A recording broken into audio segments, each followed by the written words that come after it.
right here, right now, in the middle of the week. And what we doing right here is welcoming y'all to Black Power Media. This is the Remix Morning Show. I go by the name of the Ear Doctor. Let me introduce you to your host with the most from the East Coast, no other than Dr. Jerry Ball.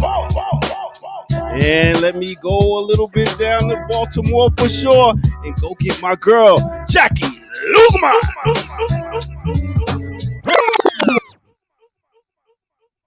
I know we all just down south to you, but I think you got it a little bit backwards there. Just a little bit. Teeny bit. I mean, like bit. These Jersey folks, everything is just down south for them. Like nothing exists south of Baltimore. Just the order's all wrong. You know, it's like Baltimore's like north of DC. Yeah, like everything south of Baltimore is just, this. Can I just say DMV? No man's land that everybody else is from. Just say the DMV? You can't, no, and not include Baltimore. No, you can't. You got to say Southeast DC. Yeah, it's too provincial around here. You got to be real careful. You got to be, I stupidly tried that nonsense and got stomped all over. Let me ask somebody that know a little bit something about these YouTube streets. Burn it down, Kim Brown. What's up, y'all? Good morning, everybody. Good morning. Greetings. But then I could just. But then I could just coming in. Where we getting from though? Who? Where we plucking this one from? I'm saying, let's take it back up north for sure. Let's take it back up top. Brooklyn, where you at? Kamal, K. Franklin. Brooklyn shout out everywhere. I deserve that. Excellent question there, though, Jacqueline. Jackie wants to know how come Kamal gets Brooklyn shout outs, but Jackie don't get Southeast shout outs. What's going on with that? Is there such a thing? Is there such Baltimore? No, that's what we were covering. That's what we were attempting to clarify. Jersey is always riding the nuts of New York, so they're always, and then and then they don't know anything. Everybody else is just in the South, so we're all just like a blurred out South. Yep, we're just further down south from Baltimore. Was it south of the Mason-Dixon? Yeah. Was I wrong? No, not at all. I catch y'all. The hate. Got right on out of here, huh, Jersey? Speaking of hate, I know I couldn't have missed much. When are we gonna do the video? So I wanted so I was gonna let Jackie determine. And then I was like, do we do it right off the break? Do we tease it until we get peak audience numbers? Do we little bit of I think both? that's going to get the numbers up. I think once people get the word that Jared and Jacqueline are addressing white folks having y'all's names in their mouth, I think people will tune in right away. Look at Brooklyn down there. I don't want to ruin anything, but I think I'm going to underwhelm. But I'll pep you up. Don't you worry about it. Yeah, okay, that's fine. You're gonna put the bat. I got you, son. I put the battery. I'll put the battery in your back. Don't you worry. It's just so silly. But okay, whatever. However, it's whatever. But I got the video. I do have the video. You got the video queued up. I got the little. Because at least like the last 4 minutes, I thought like the last 4 minutes or so is 4 minutes. But I mean, we can, or less. I mean, because and then just the way the video ends to me is really kind of the funniest part though. But yeah, it's what. So he's saying we doing it now. Is that what you all want to do? Is that what we're saying? Okay. I mean, okay, all right, hold on. Okay. Let's get it. I almost don't want to give these people this much attention because it's so sneaky. It's so sneaky and just unnecessary and silly and juvenile. Yeah. And it was obviously done to for those clicks and likes. And honestly, this is really a replay of 2017. It's just a continuation of the white left punditry class doing the exact same thing in 2017, only they did it to a John Mubaraka with some lies. And I talked about that on my last show, but the best, but let's just be clear though. the best part of the whole thing is that Max refers to this as Jared's radio show. So, let's just be clear. Like, let's just. You better let the chopper sing on that nigga, you know Jared. What I'm saying? I'm like, he got. I'm like, he knew who to put he got the branding right. This is my radio show. He got like that little thing they do on the side. He did say little at one point too, talking about everybody. Their little podcasts. Yeah. Yes, he did. Yeah. Where's that video? Let's get that video up. Come on, man. All right. We are talking about. What are y'all talking about? We are talking about Max Blumenthal, who out of nowhere for the white reasons decides to do this shit. You said the white reasons? The white reasons. That's right, for the white reasons. So Jackie, I don't know. I pulled it up roughly around where you had timestamped it on Facebook. We can stop it whenever you want. Although I do want us to be able to come back just for the very, very end at some point, because I think that's the funniest part. But that is I see now 7 minutes away. So I don't know if we have to go that far, but here we go. No. I oppose bigotry. We all oppose bigotry. Didn't they just not go with your rally out of bigotry? By the way? Right. Well, no, but I'll get into that in a second. But end bigotry. I mean, that's just an abstract concept. That's not a concrete demand. It's like end hate. It's such a liberal conception. And there's nothing about ending the CIA. So a lot of virtue signaling from them, and then you had people like Jackie Lookman from the Black Alliance for Peace denounce this rally as so white and call everyone racist.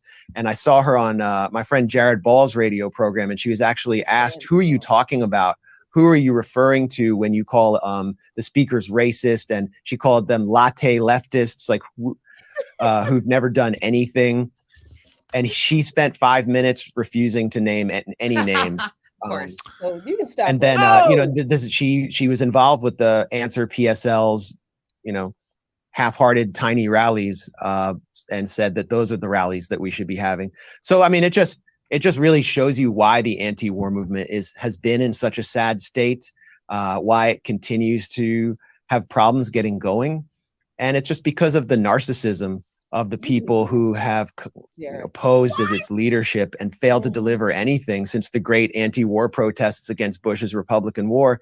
And just being in this rally, being in the marching with people, going to there was a reception afterwards, so I got to meet a lot of the people and have extended conversations with them. I met someone from Kodiak, Alaska, who came from Alaska to the rally. I met a couple from hold on. Okay, hold on. Let me just first. I just want to show real quick. I just want us to because I think this perfectly contextualizes the whole thing. Just real quick here. Momentum going forward. I really feel like this is going to snowball into something much bigger this summer because the war is still going to be going on. Doing live stand-up comedy in Tempe, Palm Springs, Milwaukee. That's it right there. I just love that ending. The way it comes in like that. It's like supposed to be this serious end, and then Jimmy's right there, talk about his comedy tour, which I think is a perfect way to end that segment. Like it's a routine. I don't like the way my man was like, she didn't name names, as if Jackie wouldn't name names. You feel me? Okay. Like, I think they want to name names, Jacqueline. Run them down. Just a little one. I'm gonna let you go. The very definition of a latte lefty is to say that after the rally, we had a reception. And at the reception, I met such and such and such. Yeah. But go ahead, do your thing. Yeah. So the fact that man. A couple of and things. it's Lukman, nigga. Lukman. Wait a minute. Hold on. First of all, people need to understand that Max Blumenthal knows me. So he is framing this whole thing as if I'm just some random person who is just out here saying racist shit about the whites. Max does in fact knows me. So does his girlfriend Anya. Yeah. So that's one. So that is the disingenuousness of his little comments, as if he doesn't know how to pronounce my last name. That's the disingenuousness on one level. The other thing is that He absolutely lied about the conversation we had that day on the show. He lied about the content in the article, which is that's just par for the course, because no one who has complained about the criticism that came from that article said anything about what was actually in the article. No one ever challenged any of the information that's in the article. He didn't either. And he particularly said that I called the speakers racist and that Jared asked me who I was talking about when I said the speakers were racist and I wouldn't name anyone. That conversation never happened. Those words never came out of either one of our mouths. I never said anything about the speakers or the attendees in the article or on the show that day. He sat there, flat out lied about this whole thing. Oh, my good friend Jared Ball, they ain't friends like that. And then he makes this situation where like he's using Jared as a cover for his bullshit, for his racism. Well, my friend Jared. And then he makes up this lie about me. Let me tell you something. These white people are very angry that we had the nerve to call out the racism among the people they are choosing to roll with. Again, this is the same thing they did in 2017. This is no different from the same thing white leftists or white people, I can't even call them leftists, have done throughout the history of struggle in this country when they have been able to be convinced by racism that they have nothing in common with the rest of the working class, particularly African descended working class. So, I'm glad that Max Blumenthal is pissed off enough at me and what I said that he had to not only put my name in his mouth, but fabricate a lie because he can't challenge what I actually wrote or said. But lying about me is the only way he can get any more traction out of this ridiculous farce that February 19th turned out to be, just like we said it was, and the money grab that it is, because those people raised $100,000. And when it comes out, who actually paid for all the rest of the stuff? Yeah, I don't think a whole lot of people are going to be saying a whole lot else about criticizing anybody else on the left. It's shameful, but it's also funny and juvenile and mighty white. It is predictable also at this point.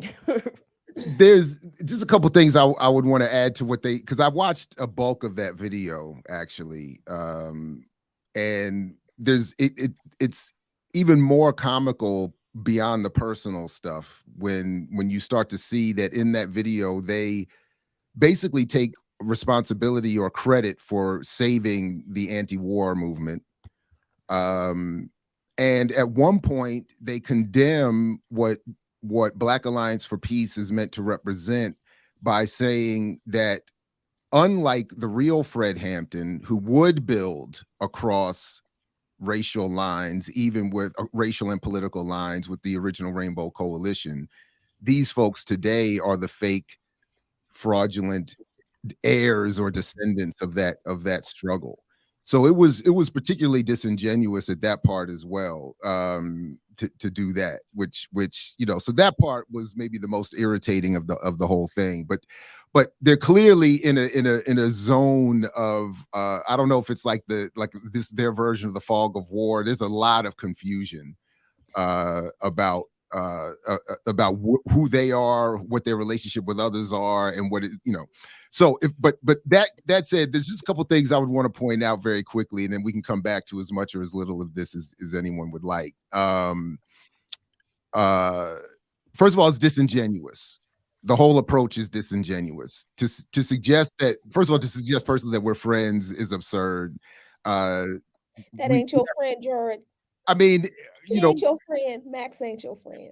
And in particular, I would say if we were friends, they would know very well what I and we thought of that march and that gathering. We would have had extensive conversations, as I and we would have had with our friends or comrades about that whole event. They would have been very clear about first of all, my condemnation of the fact that they only make reference to Julian Assange as a political prisoner, and that they all refused when I specifically reached out to them a few months ago in that last round of pitch effort to get Mumia out. I asked them specifically to raise his name and voice to just help echo all the work that was being done. Not one of them did it. Wow. Aaron Mate, Ben Norton, and Max Blumenthal. I reached out to all of them directly. I had at one point attempted, maybe a year, maybe it's 2 years ago at this point, to build some sort of political relationship with them when I thought that they were differently situated and doing different work. And that didn't work. So for them to come back now and throw my name in there like that is incredibly disingenuous. And then for Aaron Mate to be sitting there when specifically he and I had our little back and forth when he had a couple years ago interviewed Peniel Joseph, and I tried to let him know, like, what's up, and sent him some work. And his response was, well, Gerald Horne co-signed him, so I'm a go with what Horne said versus what you're saying. So my point in all that is just to and by the way, this is going to come back again because I just got Norman Finkelstein's new book, and he's done, as I thought, as I even suggested to him at one point, he's done like a massive written version of what they're doing here, which is to not properly respect and engage the actual Black left. And had there been any sustained engagement, even indirectly by familiarizing themselves with the literature and the writing and the behavior of the Black left, you don't have to actually meet and deal with these folks. A lot of their conclusions would be much better and much more enhanced. But I'll basically wrap it up here is to say, nothing has made me more. It's a paraphrase of what I once saw Sophia Bakari say in All Power to the People when she said, I didn't join the Panthers because of the Southern cracker. I joined the Panthers because of the Northern New York City police. My version is nothing has made me more of a nationalist and a race man than dealing with the white left. So it has not been the Southern cracker and all of that has pushed me to the left and farther to the left. It is the white left and those nominally in that position who constantly do this kind of performance when it comes to Black people and particularly Black radical politics.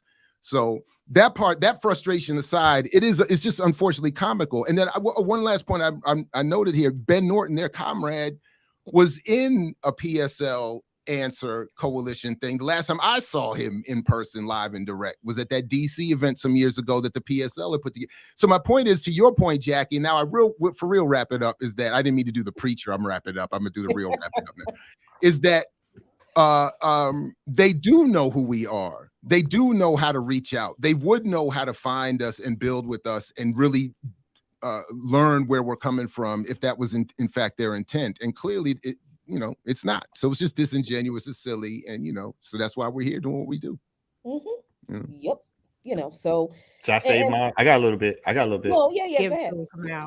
Oh, no, I mean, because part of this is, I mean, it's incredible. Like when these white folks say, hey, we're just going to team up with the right wing whites and bring them over and have this group demonstration and march, because they have no fear whatsoever of being attacked, no history of it. White folks get to be as free as they want to decide when and who they're going to team up with at their urging and necessity, right?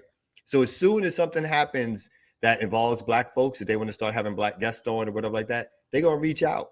But other than that, you're a side piece to them, right? We're all side pieces to them.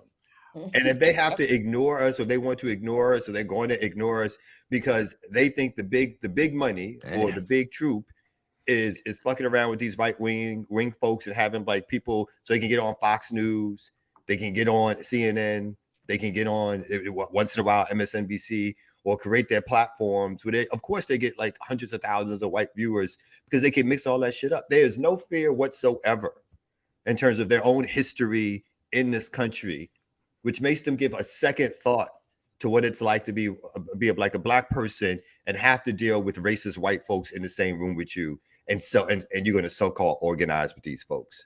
These are the same motherfuckers who went out. They support the Trumps. The what's her name? Like the Tulsa. What's the white woman name? Tulsi Gabbard. Gabbard. Who's who's on the main stage, who come out all crazy, all crazy, all racist, crazy. That's who he was recepting with after. Yeah, that's who he's recepting. That's who he's having his lattes with. Great to see it. Also, great to see you. So it's like some complete craziness that they think that they somehow are building something, and then all the rest of us are side. What do you say? And bigotry. All the rest of us are side issues. You know what I mean? They can deal like they feel like they don't have to deal. And they don't want to deal because that's their relationship to the country. Their relationship to the country is, it's never getting hot for us. All that hot shit is for other people, right? Their folks ain't locked up in prisons at the numbers and the rates and all the rest of it. It's never hot. They can pick and choose when they want to be like on the side of black folks or whatever. So but that's it's the confusion. It's the confusion to me when they get criticized by people, specifically black people on the left. They're like, we don't understand. Like, why are they so angry? We're doing this, we're doing X, we're the anti-war, leadership here. And it's like you said, when the white left convorts and clicks up with the white right, crackers, I can only assume that these white leftists are also crackers. Like, because the only people that kick it with crackers are other crackers. You understand? Like, black people are not coming into spaces in which we know racists are there and actively advocating against our interests and against our issues. So when the white left links up with the far right, it's a cracker convention. Why would I want to be there? Are y'all talking about me or am I on the menu? That's how you know we're not friends. Because if we were friends, I'd have been like, Max, who the fuck are you rolling with? I was like, that's why I can't. And I would have been like, and by the way, don't go and publicly make stupid comments about you representing Fred Hampton better than black folks, and particularly Black Alliance for Peace and our associated crews. Oh yeah, that's what I was saying during the video. He was saying Jackie is representing some retrograde reactionary blackness, whereas they're representing the actual Fred Hampton tradition by being willing to build with non-black, non-radical people. And it's and that's why I was like, that's when I was like, okay, now they're trolling, they're not being serious. That's why I was like, that's why it actually made me calm down a little bit. Because I was like, okay, now you fucking with me. Okay, all right, Max. Okay, I got you. All right, because like, come on, you're not. So that's how you know that they're not only not friends with me, but they're not taking any of this stuff seriously in terms of their engagement with world majority people. It's that same thing when they talk about how we shouldn't talk about race and only talk about class, right? Yeah. How we should bring down the conversations about race because it makes white people upset because my humanity. Is it somehow a detriment to you teaming up with right-wing white people to talk about issues of race and murder and white supremacy? Those are abstract for you. That's a boutique issue for you. But if I talk about class and I don't talk about race, then we good friends. Then we can chill together. Then we can get invited to the latte parties and shit. I mean, what is that? Yeah, and look, I think there's a part of this that because I didn't even realize this until I, started watching a little bit of Max's older videos, because I'm doing too much of my own organizing and actual work to be paying a whole lot of attention to people who are not talking about organizing and actual work. That's just my thing. So, I realized that Max is one of those white people who have a legitimate grievance with the state. That is the thing that this pandemic has exposed, that white people now have a legitimate grievance against the state, because what did the state do for people, even white people, during the pandemic? Nothing. Here's the difference between how these white people responded to the state not providing for them and the rest of us. They went right. Their answer was to move right and to align with folks in the right wing who want to destroy the state because of their grievances, legitimate grievances during the pandemic, but rather than aligning with the anti-capitalists and the anti-imperialists who want to destroy the state so that everybody can live, they went right, because it's much easier for them to go and align with right-wing folks who want to destroy the state to create a nice ethno state for them and fuck all the rest of the non-European people. I think a lot of this this new chapter in this whole left-white alliance arc that's been playing out throughout the history of struggle in the working class struggle in this country. A lot of this new chapter is kind of created by this pandemic, and now white people having to be the recipients of this government not doing shit for them. And their response, because of their white supremacist settler colonial latent tendencies, is to immediately go right. Let me just say how white this was. It says other speakers on the National Mall included former Democratic Congressman Dennis Kucinich, failed Green Party presidential candidate Dr. Jill Stein, and Libertarian presidential candidate Ron Paul. As for the crowd, it was a mixed bag, with some wearing far-right InfoWars t-shirts and others donned pride-themed attire. So this, so again, when the whites get together with each other, when they get together, it's like they could put all that racism shit aside. We don't care about that. That's all partied up. In fact, we should supposed to just get over it, Kamal. We're just supposed to get over that and ignore Alex Jones folks and all of them. Like we just supposed to like and Ron Paul, Kim. They had Ron Paul on one of these big promo. Like he was the key, like the signature. I'm like, I can't imagine. I couldn't even imagine showing up to something like that. And I just can't. I mean, anyway. So, how could you feel comfortable as a Black person? You know what I mean? And we understand that in these sorts of events, Black people's comfort is not centered, right? They're not concerned about whether or not the Black folks in attendance or speakers or whatever feel comfortable. But to me, this is just an extension about how white Americans engage, period. How they engage in their families, how they engage in their workspaces.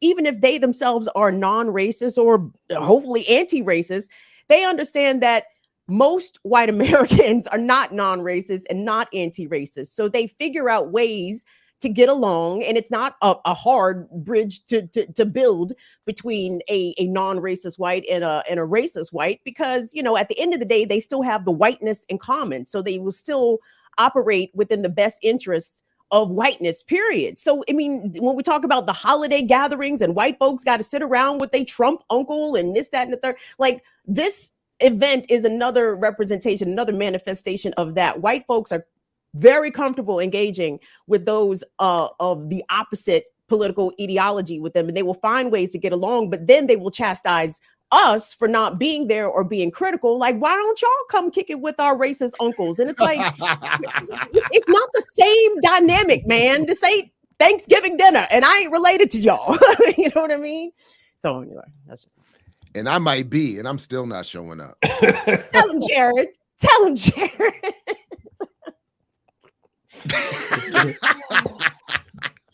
Dog, I don't want to kick it with y'all racist. I don't want to kick it with y'all racist. And if you as a white leftist or whatever, if you are comfortable kicking with the racist, I can only assume you two are racist. That's the only deduction. It's the only reasonable conclusion that can be drawn. Yeah. And it's not like, there's sometimes we tell white folks, organize amongst your people, right? So there's a strategy there if you're going to bring people over to a new politic, that you organize them around their issues, but it's going to bring them over to a new politic. There's no assumption that you're going in there to say, like, it's okay if you're racist. Well, let's not talk about race issues. Let's not talk about the history of white supremacy. Let's not talk about how it exists. But not just that, condemn people, Kamal, who bring that up and then claim that you, because you want to get rid of the CIA and you're the new Fred Hampton, are the, look. Yes, niggas do not want to get rid of the CIA, Jared. Come on. Niggas are invested in the success of the CIA. I mean, I don't know why we just don't say it all the time, like this gentleman here. But I mean, come on. Anyway, no, it's all good. I'm cutting myself off because we got to get to our real friend in white, the ear doctor. Let's get it. There we go. I don't like that side piece, yo. BPM is a 5-course meal. They better. That's right. They better recognize we have a 5-piece meal over here. Did you hear that Premiere? Did you hear that DJ Premiere on the production? Come on now, you already know. All right. Well, are you gonna play that hot track that we played yesterday again? Hey, we need a mix too, my guy. What if we earn a second mix? Wow. You always like 10 minutes worth of music at the end of the show. Easily. So here's what I started off with the sellout song with the Andre Dickens is a sellout. Although I saw the dude, he did a video. I was like, okay, I can't. No, we need some EPMD, no crossover. Oh, yeah. okay. Whatever you want. Let's get all that at the end. Let's take a quick break. Right here on the Remix Morning Show. Like the white left does. He dismissing us like the white left does.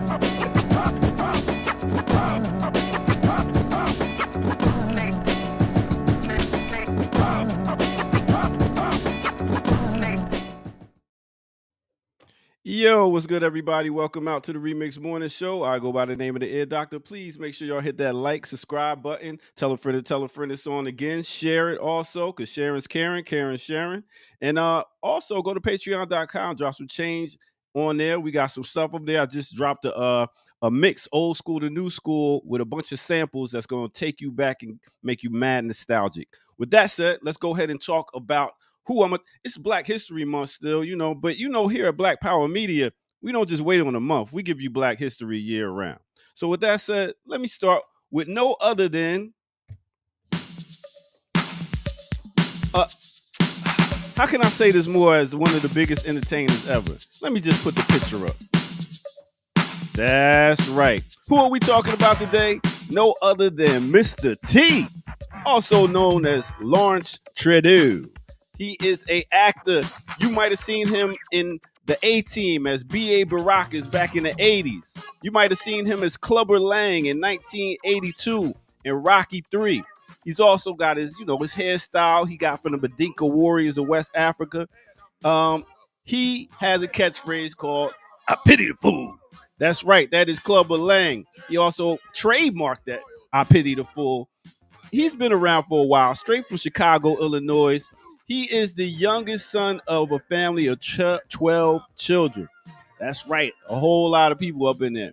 So, he went to high school, played football, did wrestling, this, that, and the third. But after that, he got into a little bit of military. Then he started being a bouncer at a club. So what happened is, how people be in the club having fights and stuff. They lose all their chains and stuff like that.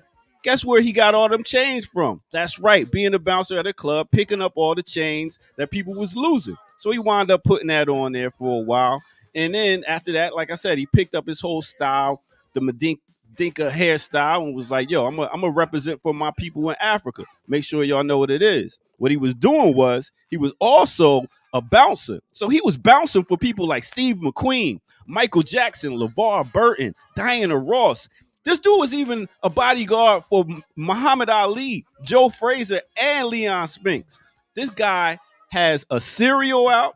This guy has 2 albums out. Listen. I'm the one and only Mr. T. I'm bad, I'm mean, I'm tough. Woo, man, don't mess with Mr. T. I mean, he had a serial. He had a cartoon. Mr. T has been doing it all more than a lot of other people have been doing, and he's been on the scene in all types of TV shows, all types of movies. We're talking about DC Cab. He also was in WrestleMania, teamed up with Hulk Hogan. Got a award for professional wrestling. I mean, what hasn't Mr. T done?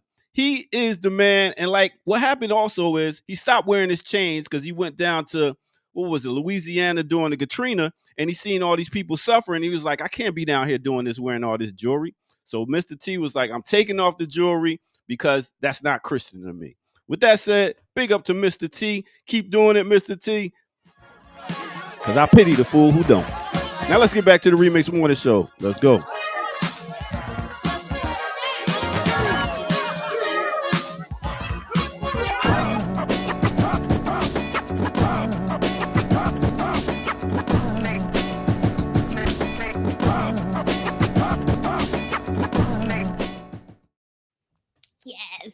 Yeah. I've never seen you so happy to do it. I know. I was like, all this Mr. T fanfare and shit. Man, listen, Mr. T is an icon. I mean, come on now. The dude is a brother that was a wrestler, a boxer. Yeah, he did all already. We heard that. We're hearing all that too. Let me ask y'all a question, Oh, go ahead, Jackie. I'm sorry. No, he was also politically conservative, and he had a crush on Nancy Reagan. So He did. you do with that what you will. Yeah. Oh, that's right. Didn't Nancy Reagan sit on his lap? Yes. Yep, that was a Oh, Christmas God. photo. Ugh. But they So were friends. I'm with the ear doctor, and like the Mr. T's, it has a very, nostalgic, happy place in my childhood, right? Because I used to watch the A-Team, part of our early propaganda indoctrination that children of the 1980s, was subjected to it. So I loved Mr. T, but I always felt there was some minstrelsy when he would be imitated by whites, like I pity the fool, like every white person in the world in 1986 would try to go around talk about I pity the fool. And I'm like, I don't think you're not saying that as cool as Mr. T is saying that shit. Maybe you should shut up. But anyway, it's one of those before you have the language for it. It's like I just don't right. feel like it's like leave I pity the fool to Mr. T. He says it perfectly. But the Rocky thing, just real quick, that was the greatest scene. That scene, Anthony is right about that. That is the greatest card pulling. It's in the top 5 card pulls on screen. Hey, lady. Somebody got to go. One of us has got to go today. Like at that point. Like wait, I don't remember the scene. At the press conference in Rocky 3, where he's trying to get Rocky to fight him, and Rocky's ducking him, and he's standing there with Adrian next to him, and he starts talking to her. He's like, "Why don't you come home with me? Hey, pretty lady." Man. He's like, "Hey, lady." He's like, "Why don't you come on back to my apartment? I'll show you a good." And the fact that he said apartment, because Rocky got a big mansion. He's like, "Why don't you come back to my apartment? And I'll show you a real man." Get him. Clubber Lang, one of the best bullies of all time. Way to go, Mr. T. Clubber Lang was a menace. Just this weekend, my youngest and I watched Rocky 1 together for the first time, right? Her first time seeing the film. I haven't seen that movie in years. There is one part in particular where we had to stop the film and talk because it does not age well at all. But that initial scene where he brings Adrian back to his apartment and he has to coax her in. She's like, I'm not comfortable. I don't want to come in. He keeps saying, come on, Adrian, come on. And then like she tries to get out. She's like, I'm uncomfortable. I think I should leave. And he bodies up on her and it leans and then basically forces a kiss. We had a whole like pause. Let's get it straight. Like, listen to your gut. Don't be up in there in the first place. If it gets like that, get violent if necessary. Like, don't go along with it. You don't have to end up in. And I said, like, don't let the movie trick you just because they end up falling in love. Like, this is something good. Like, this is not how it's supposed to go. Like that like don't, so we had a whole, so I was like, but anyway, I was like, damn, this is definitely 1970 something. This is definitely Thank you for making that a teachable moment, Jared, because a lot of cinema, movies, television, especially of that time, definitely socialize women to go along with what the man wants. And it's okay if he tries to kiss you and you don't want to, you know what I'm saying? There was a lot of that. So thank you for making that a teachable moment for your daughter and telling her. Come on over to the couch. What you did over what he did. Yeah. I was like, oh. Hey, Paulie, why don't you move over here? We trying to have some company. Hey, but big up to all y'all out there. Thank y'all for tuning in. This is the real quick history moment, and I'll catch you on the next break. I got a theme going today, so. I hope it ends with a mix. Trying to be slick. These Jersey DJs think they slick. Anyway. Did we ever slap the map, or we never got to that? No, it was too good early to slap a map. I know.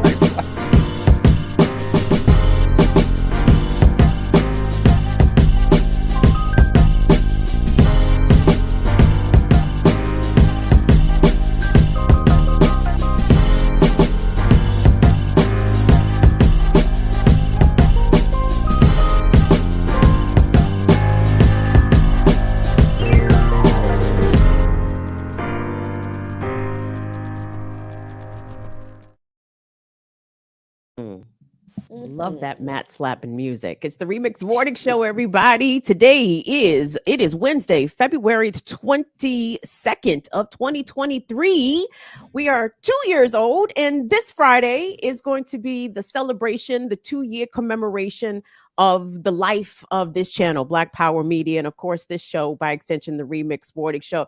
Kamal Franklin is here. Jacqueline Lukman is here. I'm Kim Brown, ear doctor in the back. Dr. Jared Ball, what is happening on Friday as it portends to the BPM 2-year celebration extravaganza? So I think I don't know. Oh, nobody I did see. So let's work that out live and direct, because we got a little bit of criticism that I saw, and they were asking like, where the sisters up on the wall? Like when they saw the flyer, they were like, where the sisters up on the wall? Ain't no sisters on the wall. And I was like, up. Where's the flyer? Let me see. And I didn't want to be, you know, do the right thing, you know. So I just, you know, like I was like, you know, so, but I honestly am not entirely clear. I know we wanted to celebrate the second anniversary. You know, everybody's doing a lot of things. So scheduling everything things don't always work as smoothly as we'd like. So I'm not entirely sure. So I would, if you all, what would we like to do Friday? Who's in charge here? Who is in charge? Who do we don't believe in such thing. It's decentralized. It's decentralized. Got it. Decentralized leadership. So I'll tell y'all this. So I heard y'all were talking about doing this Friday night. Of course, Burn It Down with Kim Brown airs 7 p.m. on Fridays. But and I was actually going to do an AMA. But if it's okay with the Fire Fam, with my viewers, maybe my channel can forego the AMA to come over and do the celebration, and we can do our AMA another time, guys. Maybe this weekend, but.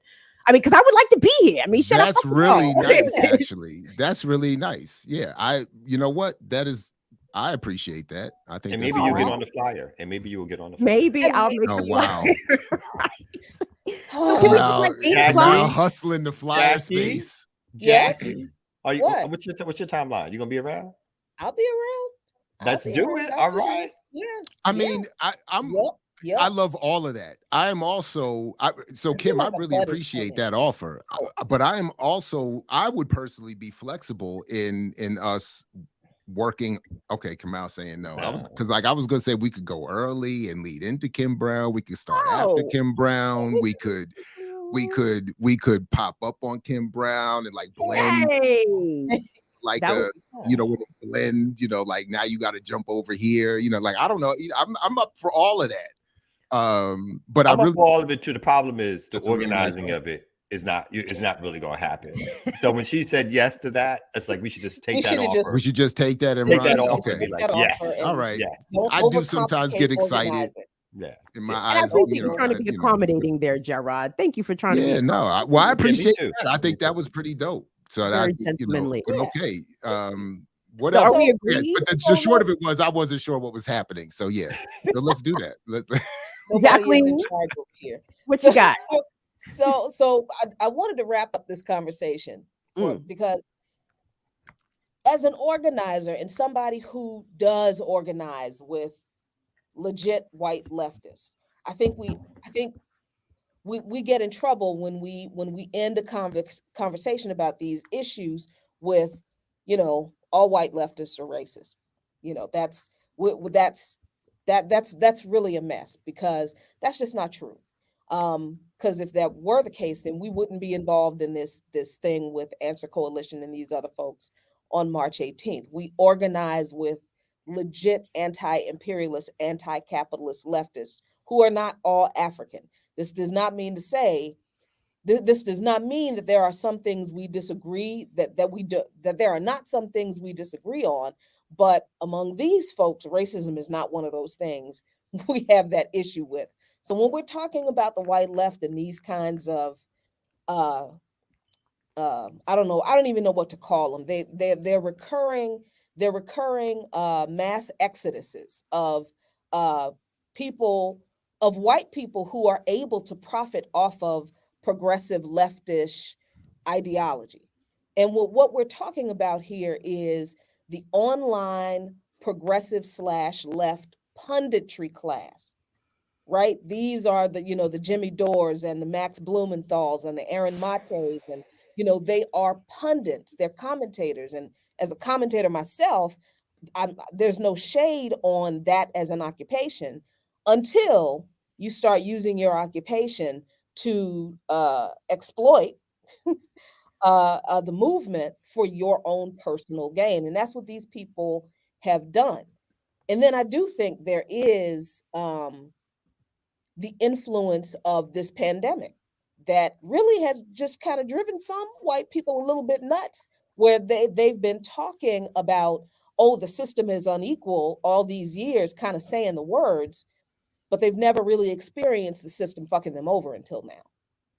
And this is when I think, like I said earlier, it is so much easier for some white people who already have uh, a certain class dynamic or identification that they're not telling you because they're making too much money pretending to be a progressive or a leftist. It's so much easier for them to go right when they're faced with, oh, this system really is, unfair and is not providing me anything.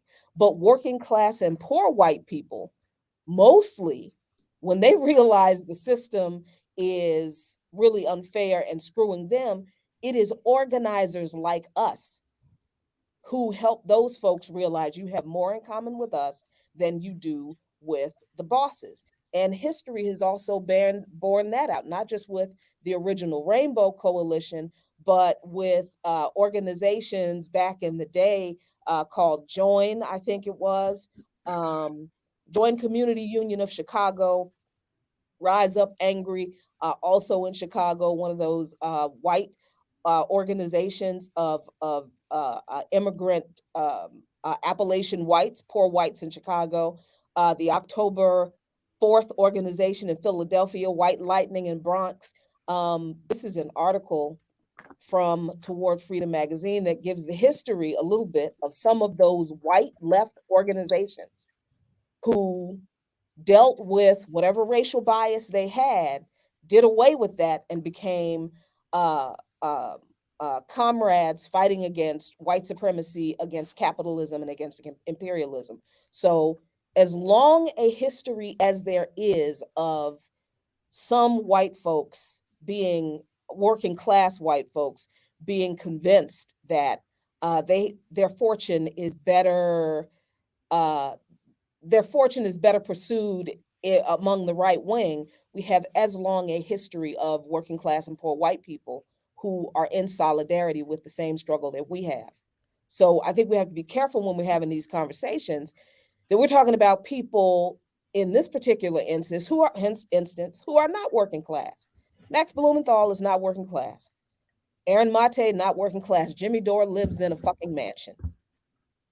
So the expectation that these people would have the same true class analysis and solidarity that we have, no, they don't. There's also one other thing, Jackie, if I could, because it's not just that Jimmy Dore lives in a mansion now, but as I've been reminded a couple times, as I had previously paid some attention to their outlets, is that Jimmy Dore may have at one point been working class or come up as a working class person, but and most of them only got quote unquote radicalized during Obama's presidency.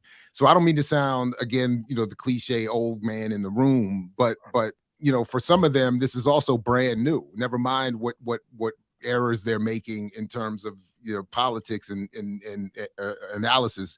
They're brand new. And then their boy, and I don't mean to keep connecting it, but as I'm reading in Finkelstein's book, like there's this other problem where someone who was of an age older than me, who at one point was apparently involved in radical activism, seems to have not paid attention to Black thought since Robeson, and then picks it back up with Ibram Kendi and wonders what has gone wrong. So I'm like, you they're not taking anything when it comes to what we're all involved with. They're not taking it seriously, and they haven't taken it seriously. And that's where this confusion keeps coming in, and the differences between those you are talking about and these folks comes up. So anyway. Yeah. My quick wrap up is, I probably agree with 85% of the politics of 60% of the politics of these cats, right? But the big whole becomes the issue of race and its role in America, which again, for me, it just feels like they want folks who agree with them to put the class thing first, or to talk about anything else other than race, because it's going to upset other white people. And it was like, that just don't cut it, right? That's not an ally. That's not solidarity. That's not working together. I don't like working with anybody who is, who feels like, when we talk about like white allies, and when people tell me things like, I just want to defer to Black leadership, I don't like that either. Right. I hate that shit. I was like, you're a human being. Let's have a conversation. Let's talk. Right. That's like, where are the things that we agree upon? Where's the things that maybe we can't work on, whatever it is. But the first thing that we have to have an agreement upon is that the racial history of America matters. And 2, Black people have a right to decide what's good for us. Mm-hmm. So the things they don't like, so when Black people talk about Black power and self-determination and the nationalism of it, that's the shit that scares them to death. That's the shit that they really don't like. All these fantasies about what they're scared about is if white and Black people come together. That's not what they're not scared about that, because they want us to come together as long as we're working under the themes that they tell us to work under. They're scared of Black people actually saying, it's good. Like, there's some things we can work together, but if we don't have a power base, if there's not resources we control, if there's not things that we control in terms of what affects us, what impacts us as a community or as a people, then no deal. Then that means this shit is still uneven. Right? A socialist America or a socialist world controlled by white folks is no more free for me than anything else. So if we as Black folks cannot collectively control things under a left ideological positioning that makes sense for us, then for me, I'm not working with that. I can't work if you think somehow those are strange things that, like, oh my God, they're going to upset the white people we're working with, then we have a division and a divide that just won't be solved. Right.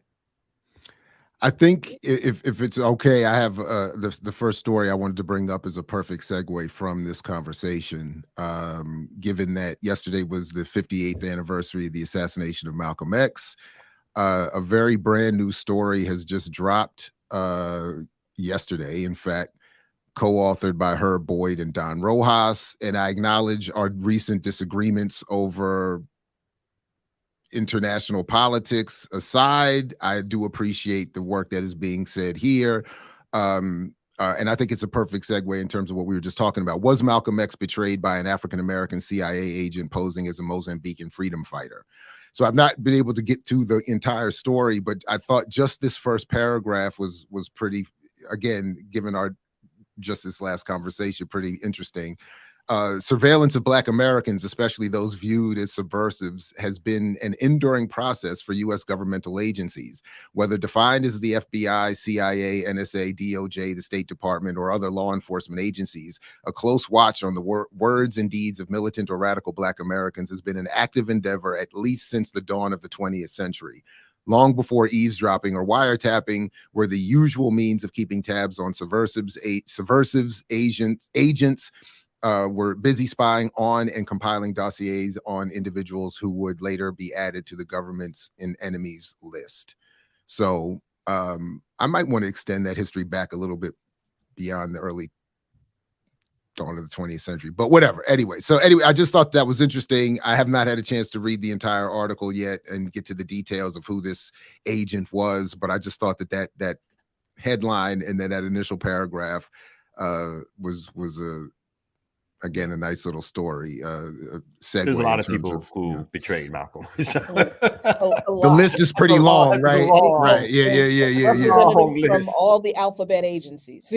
That's why they're just now adding to it. Like it's so long, they're still excavating the bones of the Freedom of Information Acts. That's still for again, Dr. King, the whole civil rights movement, Black Power movement, the redacted names, the other documents that haven't been released. There's a lot that's been filled in terms of how COINTELPRO worked, but there is so much more history that they keep secret or silent.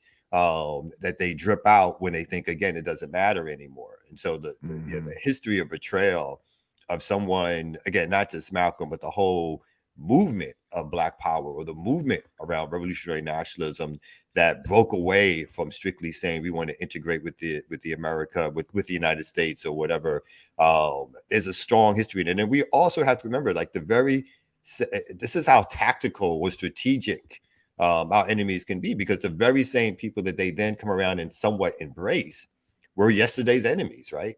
So we have to, even when folks were sort of like, all we want to do is be a part of your system. That's all we want. We don't want to be killed. We don't want to be hurt. We don't want to be lynched. We don't want to be second class. We just want to be down with your system. They're enemies of the state. How dare you? How dare you want to saddle up next to me, right? But when the militancy came, when the alternative was like, you know what? As we reform our analysis, some of us, our understanding is that there is a global system of white supremacy, and that integrating into it does not solve any problems for us, but just makes us more culpable and allows you to use us as a way to keep your system going. Then it's like, you know what? Those integrationist Negroes sound better to us. We can lift some of them up and destroy the rest of it, right? That basically has been the plot line probably since, maybe even like since the 60s or 70s or whatever.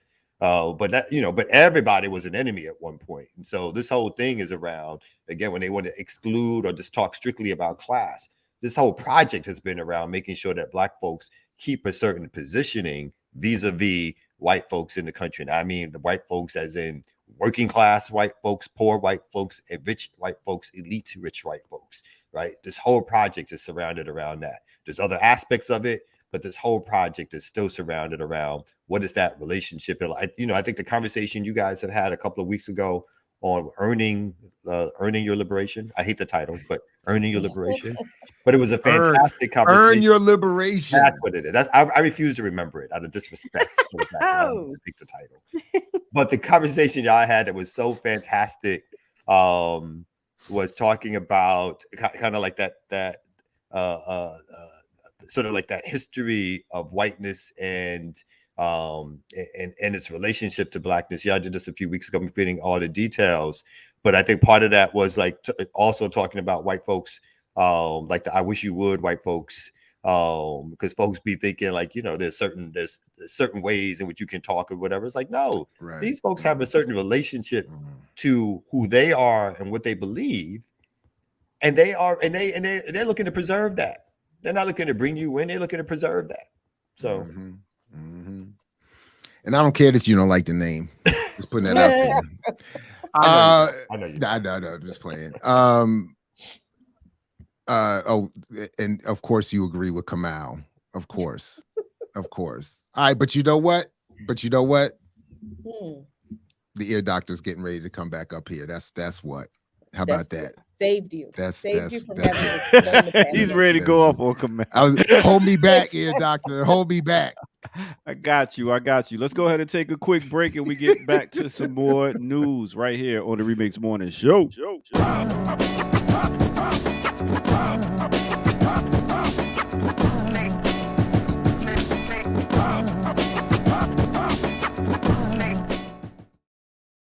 What's good, everybody? Welcome out to the Remix Morning Show. Please make sure y'all hit that like button while y'all are looking at those buttons at the bottom. There's a share too, a notification bell, all types of things, and it's patreon.com. All right, we're talking about hip-hop, 50th year of hip-hop. We are celebrating, so I must do my history lesson as usual, per usual. I like that. So who we going to talk about? Y'all ready for this? I'm going to take y'all back in the days. We're talking 1984. Y'all ready to go? Let's go. We're going to talk about no other than commentating, illustrating, description giving, adjective expert, analyzing some other musical myth, seeking people of the universe. This is yours. Yeah. We're talking about T-La Rock, also known as Terry Keaton. Listen, he came out, man. This was, he's an MC that came out as one of the first artists on Def Jam's recording. And I'm talking about before LL, because a lot of people think LL was the first one to record on Def Jam, just like they might think Run DMC was, but they was on Profile. So he's coming out of Manhattan, raised in the Bronx. He was a former break dancer. This dude was like 6'4", tall dude. He's also the older brother of Special K from the Treacherous 3. Like I said, he came up as a break dancer. He was one of the first ones to be down on Def Jam, because right after that, LL came out with I Need a Beat. So Rick Rubin pretty much brought him out with that beat one of the first to be using on that. Well, not the first, but like around some of the first to be using that whole 808 sound, because I had to say the 808 sound came out with no other than Africa Bambaataa. But with that said, I just had to give it up and take y'all back in the day with a treat, a song that definitely has that old school sound and is very dope. So big up to T La Rock, because it's yours. Now let's go ahead and get back to the Remix Morning Crew. You know how we do. All right. Commentating, illustrating, description giving, adjective expert, analyzing some other musical mix, seeking people of the universe. This is yours. It's yours.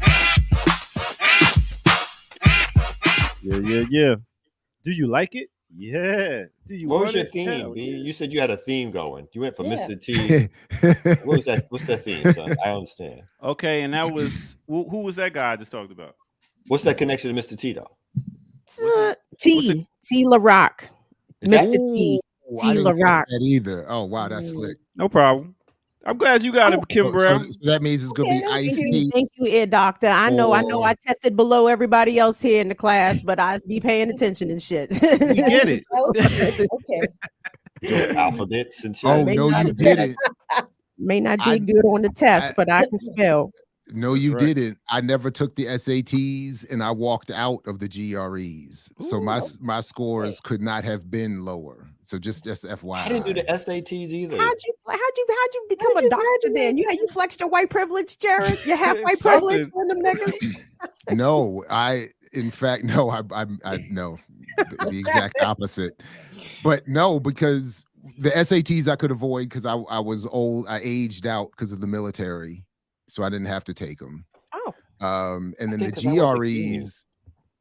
Yeah. Yeah. What about the Africana Center? What you do for grad school? The Africana Center did not look at GRE scores, so they only looked at your written submissions, your grades, so that was how I worked around that. And then by the time I went for the doctorate, it was too late. I already had an Ivy League master's degree, so they were like, whatever. And it was just journalism at College Park. You know what I mean? It wasn't like some, whatever. I'm glad to hear you reference your journalism degree like that, because that's how I talk about my journalism degree. I'm like, nigga, I went to school for journalism. This wasn't no rigorous.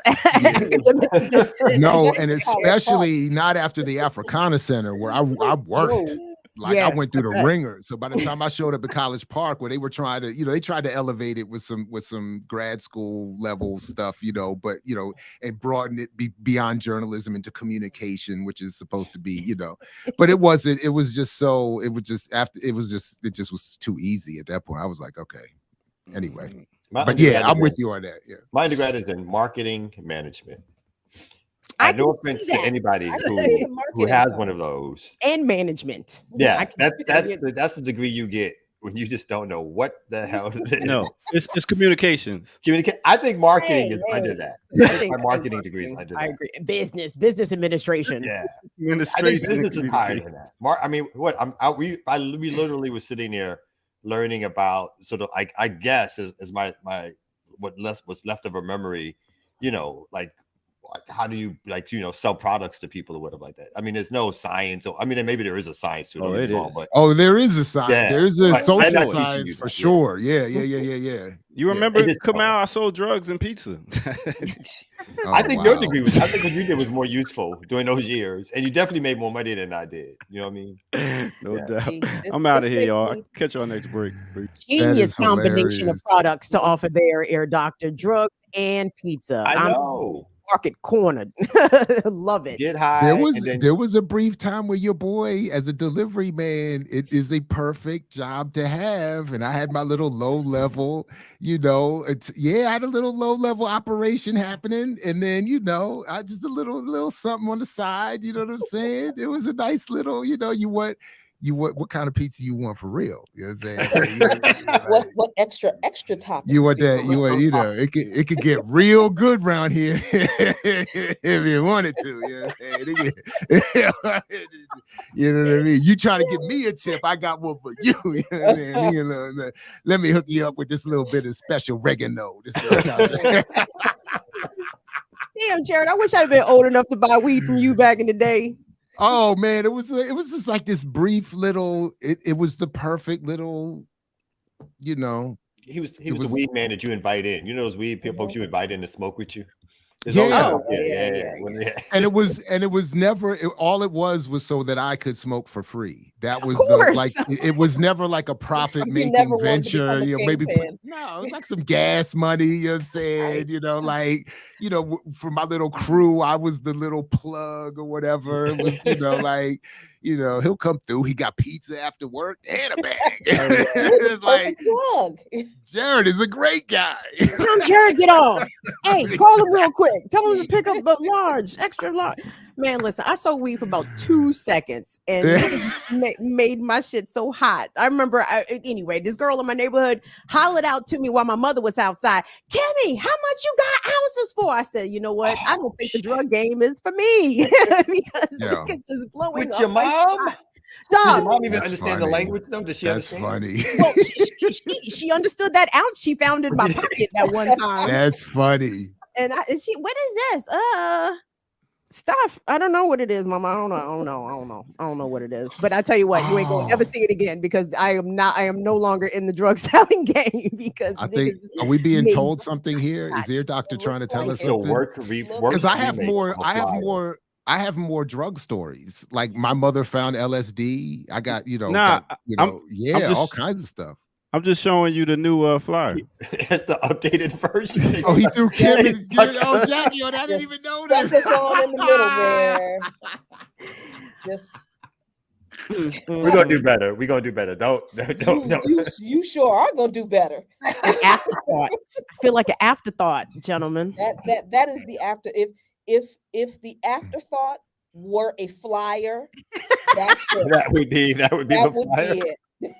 That's the definition of you made it worse. you made it worse. It's like throwing good money after bad, my dude. So one thing I saw in the chat earlier, real quick, when I walked out of the GRE, it was specifically at the part where they talk about how do you move. You got 3 tiger cubs, but tiger A can't be with D, and three can't be with, and you got to move all of them from one zoo to the other, but only 2 could be together at one time. And the other, I was like, that's it. I'm out. I cannot do this. And I literally got up and walked out. But come to find out, now that I found that psychological assessment, I have reasons for that. I got legit reasons for that. I'm more damaged than I realized. I didn't even catch that part of the story earlier. So you were taking the GREs. Yeah, I was literally taking it. And I literally got up and walked out in the middle of it. I was like, I can't. I was like, this isn't what I don't know what the hell is going on here. I can't handle this. This is too much. I'm stressed. I'm sweating. I was like, what am I doing? I was like, we'll have to find another way. That's a bold move. You're stressed and sweating. You're like, why the fuck do I have 3 tigers? Damn it. And I was like, tiger 3 can't be with 1, but I gotta get all. I was like, what? I was like, fuck these damn tigers. I'm out of here. I was like, they shouldn't be in the zoo in the first place. Free the tigers. And I'm out. That's the correct answer. That's the bold move, my man. That's a bold move. Bold, stupid. There's a fine line. There's a fine line. You know. Anyway, my bad. Okay. There we go. Oh, what you wanted to do? What I'm sure somebody on here got to have something serious for us to think about. Well, I sent something to you and Kamal, and I'm debating on whether or not we should even play it. And the only reason I'm even pitching it for consideration is because I literally have not seen it anywhere else. This is a local story to Washington, D.C. So back on February 10th, Metropolitan Police held a press conference. Jacqueline, you may be aware of this. This happened down in Southeast, where the police were allegedly looking for a man who had committed an act of domestic violence against a woman, and they were searching for him. So during the course of this search, they encountered 38-year-old, his name is Stephen Shaw, I think is his name. Mr. Shaw was sitting in the passenger seat of a vehicle that was parked on the street when he was approached by a Metropolitan Police officer who asked him to get out the car or, compelled him to get out the vehicle. Mr. Shaw refused because he was not the person they were looking for. He had committed no crime. And when Mr. Shaw, according to police, made a movement around his waistband, is when Mr. Shaw was shot in the stomach by a Metropolitan Police officer. Okay, Mr. Shaw is still alive. Okay, let me just put that out there. So what ended up happening is that the police actually did find the person they were looking for, who was 20 years older than Mr. Shaw. Okay, so clearly Mr. Shaw did not match the description. But when this man, the victim here, was taken to the hospital, he was in ICU for a number of days. He might still be in ICU. The local news gave an interview to his mother where his mother said that she had been denied visiting her son, who had been shot by Metropolitan Police. He was handcuffed to the bed. At the last report, I'm not sure if that's still the case, but at some point he was in intensive care and handcuffed to the bed. And police came up with these bogus charges and charged him with possession of cocaine with intent to distribute. Again, no fucking way. Well, some of my viewers believe that the drugs were planted on him, which I do believe is possible. But even if they weren't, the cops had no reason to search this man. He was not driving the car. He was a passenger in the car. He was not under any legal obligation to comply with the police's orders because he didn't commit no crime. So DC police finally released the body cam video, and it felt like a thud on local media. I watch local media very intently. No news agency that I watch locally here in DC showed this body cam video, and I think it is intentional to protect the police, to protect the reputation of the police and the police chief Robert Conti, because they're doing this whole thing. We're got to get in the community. We got to get this violent crime down. Well, they don't talk about the violent crime that the police themselves actually cause and the terrorism themselves that police actually cause. So this is the body cam video. It's about 5 minutes long.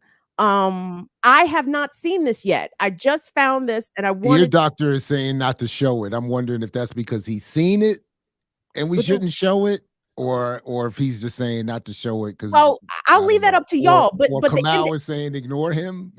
At the end of the day, well, let's put it this way. I mean, this is not a murder. This man is alive. He survived. He is alive. He is fucked up in the hospital, but he is alive. So this is not a murder per se, but this is an act of police violence. And I'm not necessarily trying to subject people to that at crack o'clock in the fucking morning. But I haven't seen it nowhere else. Like, you feel what I'm saying? That's the only. I feel like there's a compelling news interest here because the local media is refusing to show this. And Kamau, you're muted, by the way. But yeah, I agree. I hear you, Kim. So I mean, I'll leave it up to y'all. I mean, I like to show it for a few seconds. If we think it goes. Well, I don't know about a few seconds. I mean, I don't know how much context we'll be able to see, but I hope it shows the police interaction of them trying. Anyway, I don't know what the fuck it shows. So let me just say that. But it's a briefing in reference to an officer-involved shooting in the 1300 block of Good Hope Road Southeast on Friday, February 6 a.m.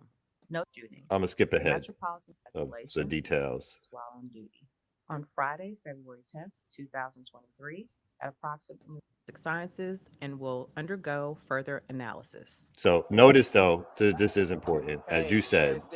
What? This is the police video. I'm trying to stop it at this point here. Department of Forensic Science. Notice that they say this is the person was found to be in possession of a white powder, field tested positive for cocaine. It was recovered by the Department of Forensic Sciences. So even in them releasing the video of them stopping someone and shooting someone that never should have been stopped, searched, or shot, they take it upon themselves to justify the action by saying the person was in possession of cocaine. Right. So I just want to make clear on that, right? So this is someone they shot who they weren't supposed to even stop, but they still in their video make sure that they can demonize that person by saying that this is what they found on. Because Trayvon Martin had been suspended for weed, remember? So yes, always important. And will undergo further analysis. Hey, the suspect.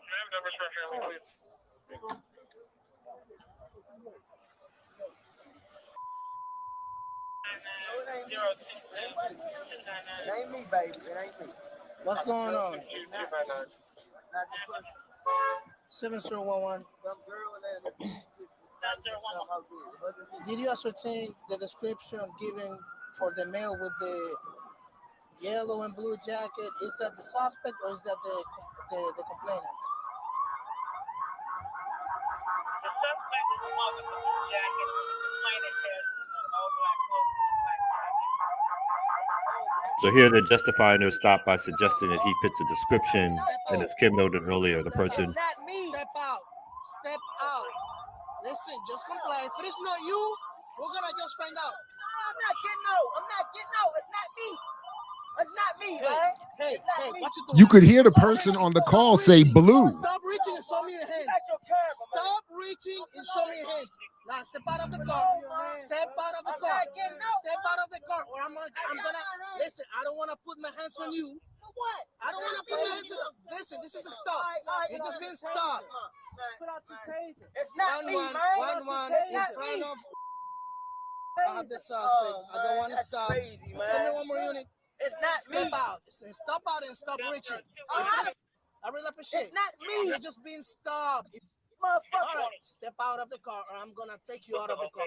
Get off of me. Listen, bro, that jacket is gonna break. It costs money, and don't reach. I'm telling you, man. Are you gonna get out, or do you want me to get you out? How is it gonna be? I don't. Step out of the car. I can't watch anymore. Step out of the car. I can stop it there, since we all know what happens next. Yeah. Nobody has been charged. The police officer who shot Mr. Shaw is on administrative duty, and there is no demand from local media to figure out why an innocent person who was not the subject of the search ended up shot in the stomach. And I can only deduce that it's because this happened on Good Hope Road in Southeast.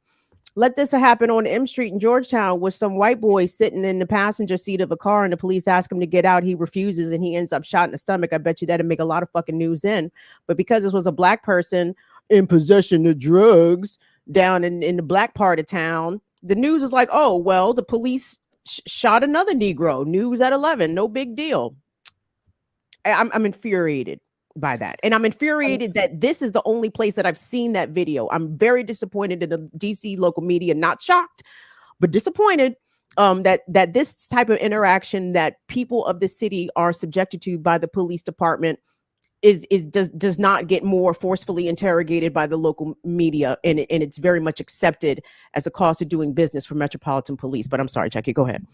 No, I mean, first of all, had this happened to a white kid sitting in, a white man sitting in the passenger seat of his car, he'd still be sitting in the passenger seat of his car. He'd still be, wherever he was. And even if he were detained momentarily to determine whether he was the quote unquote suspect or not, he more than likely wouldn't have ended up getting shot in the stomach by the cops. So, this. Can we just clear? Sorry, Jackie. I'm sorry. Go ahead. Sorry. No, this area is what, a mile and a half away from where I live. It's in my neighborhood.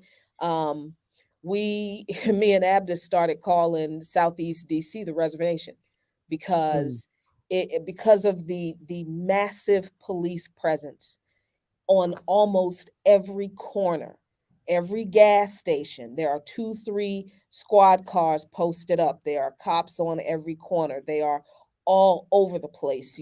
I see more cops going from my house to the local Giant than I see going from my house to where the studio is, downtown DC. There are not that many cops in between a much larger space in this city as compared to how many they are out on the streets in Southeast DC. And these people don't keep us safe. They don't stop crime.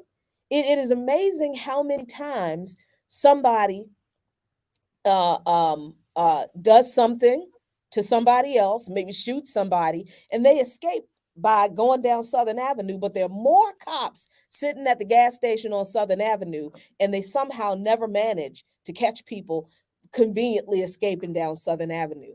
With as many cops as there are in this area, there are just as many, or I should say, just as few jobs. It's easier probably to find a gun in DC than it is to find a fucking job that pays a decent wage for people to be able to support themselves. People are that there's a hidden homeless problem here in Southeast DC because just because we don't see people camping out on the streets in tents, it doesn't mean that there are not people homeless because people are couch surfing.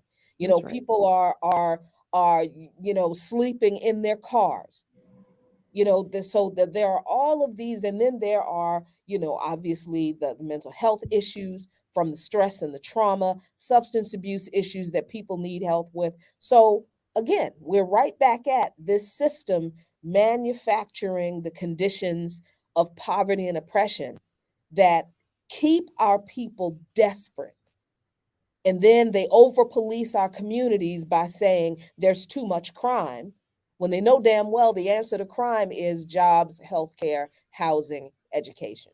They won't do that for us because they have to justify the over policing and the bloated police budgets. It's a vicious cycle that this capitalist system perpetuates. And when everything looks like a nail, then everything gets hammered, everything and everybody. So that's the context that these things happen in our neighborhood in Southeast DC and in neighborhoods just like it across this country. That's right. I just wanted to ask real quick, what is supposed to be someone's, we all know what the reality is, but what is supposed to be someone's right in that moment where you've been identified as a suspect and they're saying get out of the car and you are clearly or adamant about your innocence? What is supposed to happen? I mean, no, it's limited. I mean, if you've been officially stopped, then they can obviously prevent you from moving or going anywhere. At that point, they can question you. They can basically they're not supposed to do a quote unquote search of you, but they can do what's called a pat down if they fear that you have a weapon on you. But in these situations, of course, what really happens is that this is all about the reaction of the cop not being listened to right away, right? So when the cop feels like their sort of sense of power, right? And this is part of what their training is that they're supposed to take control of the situation. So when their sense of power is taken away, everything else goes out the window. Then it's almost like a street battle, right? It's like, it's like you get into a fight. This is no longer about what the law is and how I should act, because everything after that is going to be justified away. Oh, you didn't listen to me right away. You didn't whatever I told you to do, you didn't do right away. Oh, now I got to show you who's in charge, right? And that can lead to everything from the beat downs to the hits with nightsticks to the pepper spraying to obviously the shootings that take place, because once that part starts to unravel for them, and half the time it doesn't even have to be a physical manifestation of like, yo, I'm not moving out the car. It could be like, yo, what you stopping me for? What, I'm just walking down the street, why are you stopping me? That's enough to set them off, right? And that's what their training is, that they're going to control the situation and they're going to make you succumb to what they want you to do. And again, if you do not, those are the consequences which gets justified. But legally, not that they care about our legal, civil, nor our constitutional rights. I think you're only obligated, I think, to maybe produce identification. I don't think you, especially as a passenger of a parked car, I can't see where Mr. Shaw was under any legal obligation to comply with the officer. No, legally speaking, again, this wasn't a car stop. This was he was supposed to be a suspect in a so-called criminal act, right? And so they have a right, legally speaking, to question you, to ask you questions about blah blah blah blah blah blah, and to try to determine whether or not the issue is risen from what would be considered reasonable suspicion to what would be considered probable cause for an arrest, right? And so if the description was that this was somebody who's 20 years, 40 something or 50-year-old person, and if the jacket description is different, then it seems, again, once he stopped the person, it seemed pretextual, as in, I'm going to keep following through with this, even if I have a description here that clearly suggests that this person doesn't match what the suspect was supposed to be. I mean, and that's the part of us, why a lot of this stuff around stop and frisk is purely subjective to the whims of the officer, and then the rationales are usually made up later, right? And the rationales are sort of built into the code book. A gesture, a look away, crossing the street to avoid a high crime area. All of that gives rationale and reason, even outside of matching a description, for justification for a stop, right? And then those things are written. Some cities even have check boxes.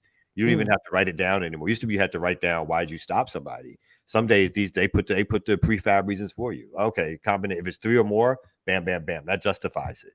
So there's a lot built in to justify the stops by the police, in terms of what folks' legal rights are or whatever. Well, we have.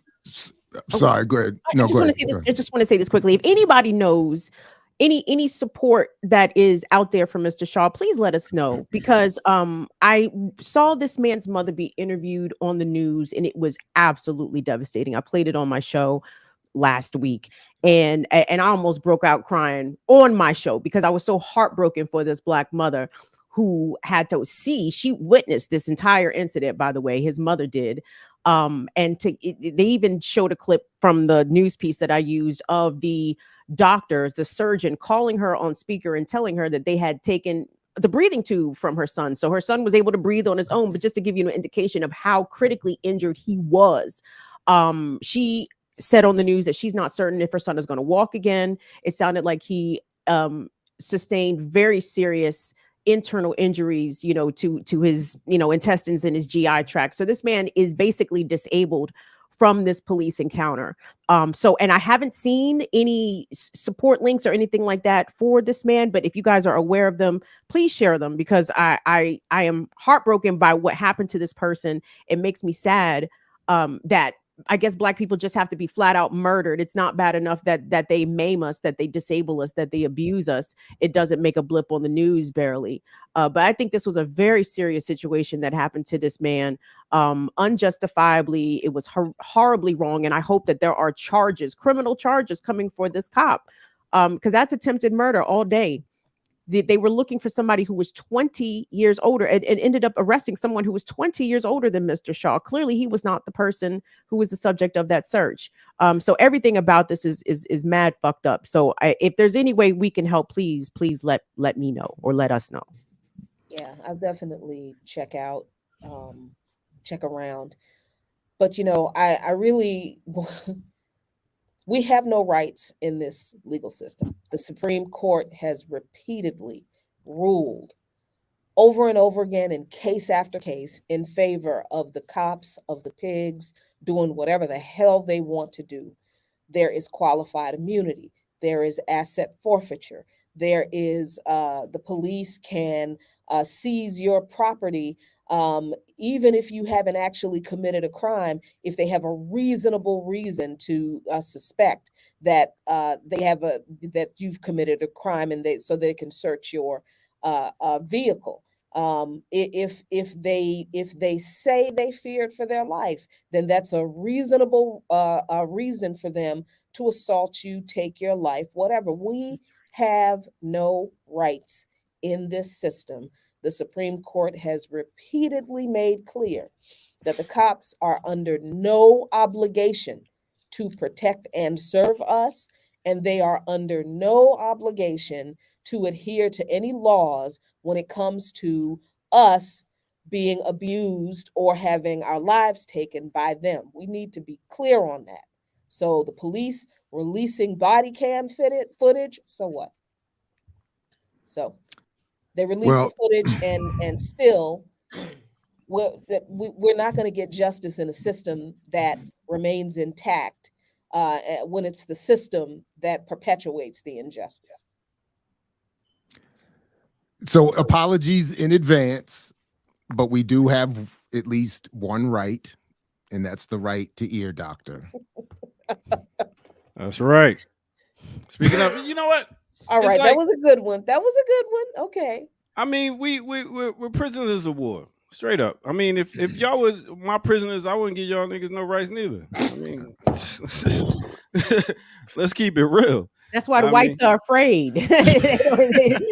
They're like, oh man, the darkies get in charge. They're gonna do us like we've been doing them, and that is what keeps the whites up at night. That not is. the Negro treatment. I mean, I remember when I was a teenager and I got pulled over in strip shirts. They went down in my drawers and everything. I was high at the time and I was scared. I knew I ain't had no trees or nothing on me, but I was like, yo, if I say no, like when they ask to search and stuff like that, they'll find a reason to fuck me up because it was a bunch of cops just pulled me over for no reason. So you'll just be like, yo, I'll comply with whatever y'all say just so I can get home safe. And that's what happens. When they said no, I ain't getting out, I was like, I don't know. I mean, I hate that this man got shot in the stomach for his resistance, but god damn, fuck that. We have a human right to resist. You know what I'm saying? We have a human right to say no. That's because you consider yourself humans. Others don't. With that said, we're going to go ahead and take... Nigga, anyway, not trying to... I just said it. You said it. I know what All right, with that said, let's go ahead and take a quick break right here on the Remix Morning Show. Wait a minute. Show.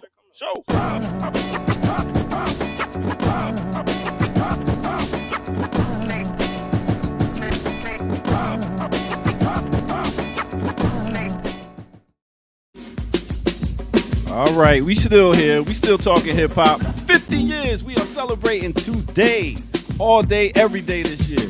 Now, we are sticking with the theme. Who am I going to talk about right here, right now? No other than one of the baddest sisters that ever touched the microphone.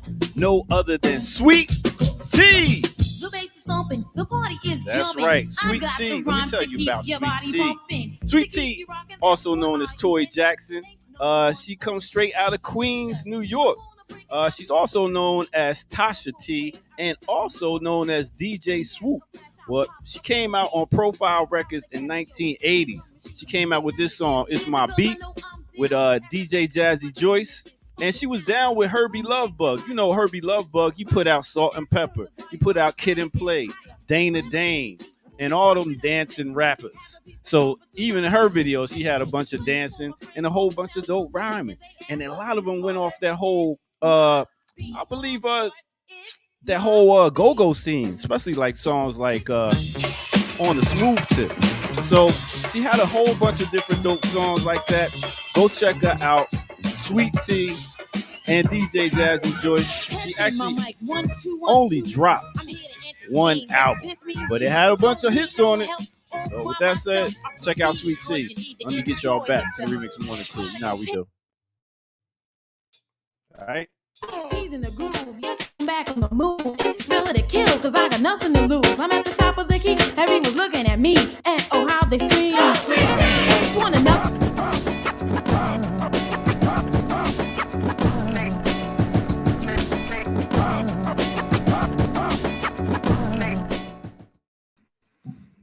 Sweet Tea, y'all. Two things real quick. So in that last sample, we heard what was also popularized in at least one go-go track, the water dance. Bing, boom, bing, boom, boom. That's Mr. Big Stuff. That's that Carla right there. Thomas, right?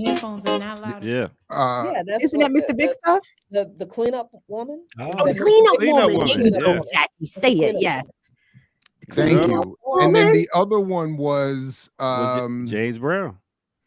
No, the other point I was going to make was that we usually are associate sampling of P-Funk with Dr. Dre and the West Coast, but we heard that there over that little bit of a go-go pocket. So that was pretty. I didn't remember that little Herbie P-Funk Lovebug sample. always had all his artists do some type of go-go song. Really? How come there was two Herbie Lovebugs? There was Herbie Lovebug, and then there was Herbie Lovebug Starsky. Am I saying that right? Because there were two. They were two separate individuals. Correct. Take the Herbie out of one of them. Right. Lovebug Starsky did not have the Herbie. Right. That's right. Okay. Thank you for that. Okay. No doubt. So then I got that. So that's your little hip hop history. I'll catch y'all at the end of the show for a mix. Peace. 10 minutes, like 2 mixes. Relax. 20-minute workout, ear doctor. Start stretching. You know, yeah, go ahead. Are you sure? I know because I know we covered some of this already, but I had to get my petty on. Oh no. Because the friends of the left, the keynote speaker. Oh wow! I think it's important to hear the views. Right, the new Fred Hampton. The new Fred Hampton views of like the friends. These are our no friends. longer remain in today's Democratic Party that's under the complete control of an elitist cabal of warmongers who are driven by cowardly wokeness, who divide us by racializing every issue and stoking anti-white racism. Who actively work to undermine our anti-white racism. Anti-white racism. What the fuck? What is that? What does that even look like? Can somebody tell me in which ways have the whites experienced anti-white racism that has been detriment to their everyday lives in the United States? It's enough you know what whites that have is? to work together to overcome the anti-white racism. Jackie, wait a second. Why you calling my name? Because I'm seeing it now. My suffering through that PBS hip hop history series. Ear Doctor giving us his hip hop history here. You are being sister soldiered by this new Bill Clinton left. You know what? I'm gonna take that. I'm gonna take that as the compliment that because you did. Yes, compare me to Sister Soldier. Yes, that's what they're doing. In seriousness, that is what they're doing. Let's use the black woman to say, "Oh, they're calling us racist." Oh, somebody call the white right to help me. Oh. They don't see it though, Jared. They don't see it. They see it. They just don't understand why Jacqueline and Jared Ball and are hurting their feelings. Their friend. No, I wasn't hurting their feelings. I was the friend. My bad. Why aren't y'all getting on board and letting them lead us to the promised land, the anti-nuclear war promised land? Shh. In all seriousness, I do feel like I was, of the two of us, the more offended. They were mad at your actual analysis or what they perceived as your actual. That I got cover. I got used as cover. Right, which was really you were the good Negro. You were the good Negro. I'm the good Negro. You were the good Negro. Oh my God! You were their friend. You were their friend. All my life, I've been trying to overcompensate. Now I gotta go do it again. What's the scene in the 5 Heartbeats? I feel like the brother at the beginning. Every day I gotta prove my love. I gotta fight my love. Every day I gotta prove my love. Every day. Jared, all be like Jared. Do you even think that man fully realized that he was my black friending you, like to everybody? You know what I'm saying? I do. No, I actually do. I think, to be serious, I do. I think I would give him that level of respect that I think Max is smart enough to know what he's doing. He knew exactly what he was doing. So what part about that he think is allyship or camaraderie or anything like that? Not. Like, don't black friend me. I ain't your black friend, nigga. No, we're not. That's the point. It's not an honest attempt to become friends with me. It's the fact that we don't communicate and that he can throw my name out there, maybe assuming I'm not going to see that bullshit on Rumble or whatever, or it doesn't matter. I mean, it doesn't matter. Who knows? They could use this and turn this into some other kind of statement. They know exactly what they're doing, though. Yeah. And I don't know who this Montero person is. Because like I said, I don't pay attention to these people. Yeah, I don't know who that is either. That's a person. My whole involvement in this whole mess was just to do exactly what I did with the article. Just talk about the policies of one of the organizations that organized this rally. And Tony Montero agrees with them? No, they're not talking about Tony Montero. I don't know who this person is, but Anthony Montero. Tony Montero is a Du Boisian professor who was run out of Temple in a battle with Malefi Asante some years ago. A communist. He's no slouch, good dude, but in fact, I'm just reconnected with him. I'll be calling him later today. We're gonna see what's up. Because if he agrees with them, then Dr. Montero.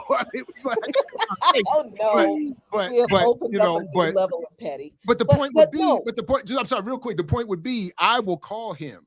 we will have a conversation. We're not going to. It's not going to be mediated through Max and them. So I'm not. It's all good. Anyway, sorry about that, Jay. So I mean, this whole thing is a very calculated. Max understands every word he says. He whether he believes it or not doesn't matter, because this is an opportunistic. This is a very opportunistic thing for him to do, and that's why he's doing it. That's why they did what they did at the UNAC conference in 2017 by creating this whole narrative around Ajamu Baraka is a racist to grow their online platforms, to reach out and appeal to the right wing, because they had gotten all the traction and platform growth that they could get from the progressive movement. They weren't making any more money. They were operating just like a capitalist corporation does. If your sales flatten out, you're not producing any more new product, you're not reaching any more new customers, what do? You have to open up a new customer base in another place. Instead of producing more materials for people to buy, you introduce what you have to a new group of people. That's what these folks do. They could not make any more money off of the progressive left in 2017 after the second Sanders run. These folks now, they can't make any more money on their YouTube channels off the left. So now that they have to open up their market and appeal to some right-wing folks. So that's when they start slinging mud at black folks and calling black folks names, and the fallout be damned. Max understands what he's doing. Max, Jimmy Dore, Aaron Mate, they know what they're doing because they did it before. Damn, might be a bad time to mention that Tulsi Gabbard is going to be the new Remix Morning Show co-host. Hey, you are the devil. My bad. Tulsi, Islamophobe, warmonger, Gabbard.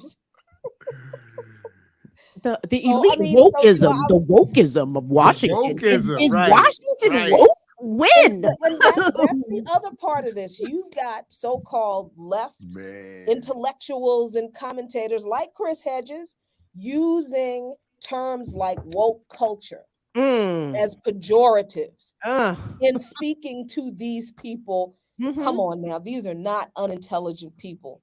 They are doing this intentionally.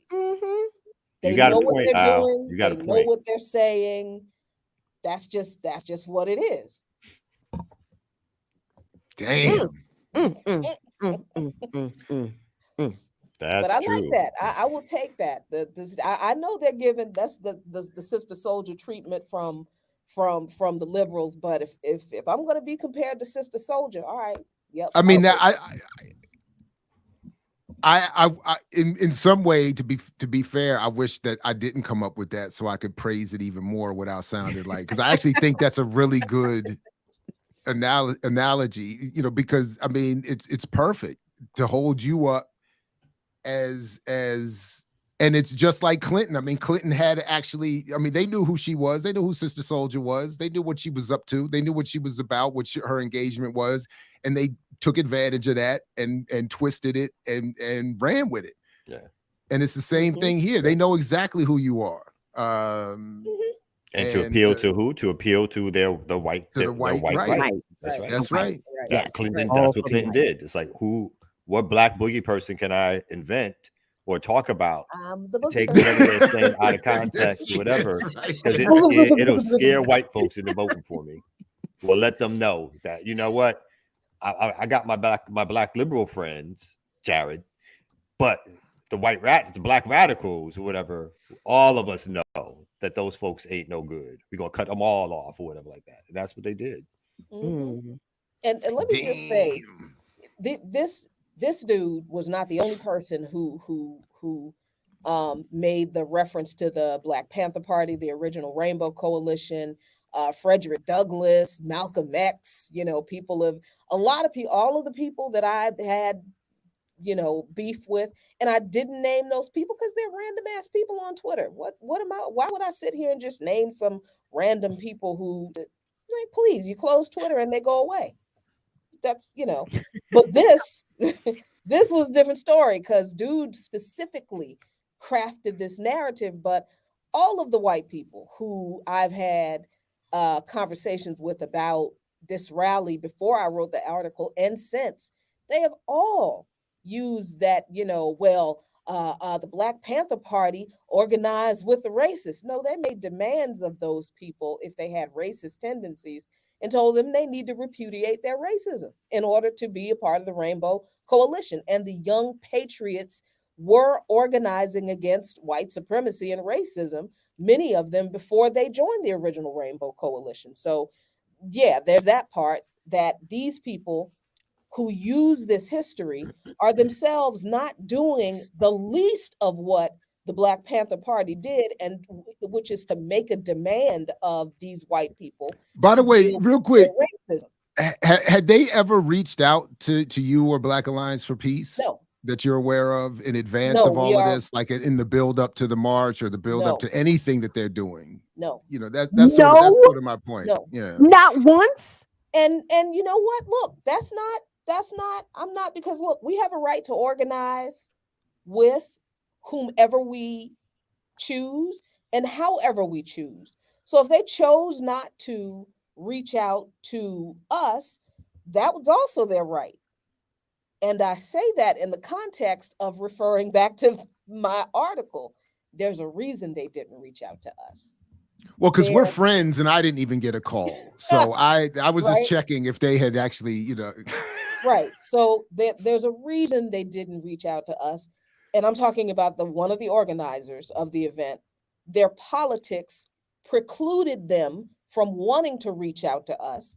And as far as Blumenthal and the other folks who were speakers who do know me and who do know who I organize with, I think they also knew better. I think they also knew, but let's not, because they wouldn't. Because y'all gonna get up there and say something about race. That's why. So they had the Black folks come up. The Black folks who they had come up were the ones who would come up there and say, we have much more in common than we have separate. We got to really, really unite around class and anti-war issues. Those are the things that are important. Stopping nuclear war are important. They'd get somebody up there to babble like that for 5 minutes, not say anything about race, anything about white supremacy, anything about the stuff we did. Like, Black folks in the United States are dying every day. There's no imaginary nuclear war we got to wait for to start dying. Oh man, They're dying every fucking day. Like you got to wait but for the planet is really dying, Kamal. Tell him, Kamal, say it louder for the graham crackers in the back. We're at war every day in. But wait. Mine would have been the first thing out of my. They know not to reach, because I would have been like, where's Mumia on my wall? Like where's you know what I'm saying? Like where like where's Jamil Alameen on my wall? Like you over here, Julian Assange. We got a long line before we get to your boy. Anyway, you're right though. That was funny. That was hilarious. I love y'all. And all three of y'all basically said they knew not to fuck around with this shit. They knew better. Who just ran us some money? Come out. Shout out to April. April. Thank you, April. Appreciate you. April. And somebody who said earlier, isn't patriotic socialism basically national social? It is. It is. Patriotic socialism is national socialism, and national socialism is Nazism. It is. And by the way, I'm working on having a special guest on the show, hopefully on March 3rd, to talk about these issues from a very important historical perspective. But I'm solidifying plans for that. But I mean, look, this is. It's not. I mean, we can. Jackie, we don't have to tease the audience. You can let folks know that you've got the new Fred Hampton coming. Oh, no. That is the worst photo. Y'all got to fix that. That is so terrible. I can't have you put y'all on that. We need to get very specific and singular with that one. That I got nothing to do. You got to move the production very quick. Yeah, it was great. Not out of budget. Not about budget. Great in a pinch. I appreciate it, but yeah, I'll be that. I'll definitely be that. I mean, these are But I think that when you are, I mean, in all seriousness, I think that when you are an African anti-capitalist, anti-imperialist organizer, these are the kinds of things you're gonna come up against. And I mean, one way I look at this is, of course, we're on their radar. Of course, we are. Absolutely, because we're actually doing the work. We're actually organizing. So they have to, they had to make an effort. It's kind of like the corporate media. Um, when they ignore a story now, when they don't want to report on it seriously, what do? They report on it, but they disparage it, right? They'll bring it up like Cy Hirsch's revelations about the Nord Stream pipeline. You notice how the corporate media, they're not bringing it up. They're not talking about investigating it, but they're bringing up his revelations and dismissing them rather than talking about, what actually happened. So that's what these people are doing. They are they're trafficking our history for their, cynical purposes. They're using our terminology, like Ricky Ryan said. They're stealing our analysis and turning it around, and turning it into, white left, right, talking points. But they can't imitate the originals. They cannot imitate the actual organizers because they won't build anything with this other than, more clicks. The Voice for themselves. Did they really think, speaking of The Voice, did they really think that a Sean Blackman or a Eugene Puryear or Brian Becker couldn't respond to questions about where they stood vis-a-vis a march or a gathering like that? So never mind us, the other end of the lunatic fringe that was disparaged, but they were calling out the Answer Coalition. I mean, again, these are folks who just got radicalized after Obama. So answering them, I mean, the work of those folks is so old and long standing that the idea that these folks are coming in and doing something brand new and better, like this is like that's the vibe we're in now. Like everybody's like, I'm brand new, I'm the better version of what y'all were doing now. I mean, it's just like, anyway, I mean, it's just insane. That's just totally disingenuous. And again, I think it was perfect that it ended with them going to that tag video of Jimmy saying, "Come see my comedy tour." Comedy show? Yeah, okay. Pay for this stick. Come pay for this stick. Big up to Tina Lulu. Thank you so much for your super Yes. chat support, sweetie. Thank you, Tina Lulu. So look, I go back, even back in the day, in these tree-lined streets, walking around Jackson Pond for all you real Columbia, East Side Columbia folks. Which one is that? What's Jackson right there, Pond?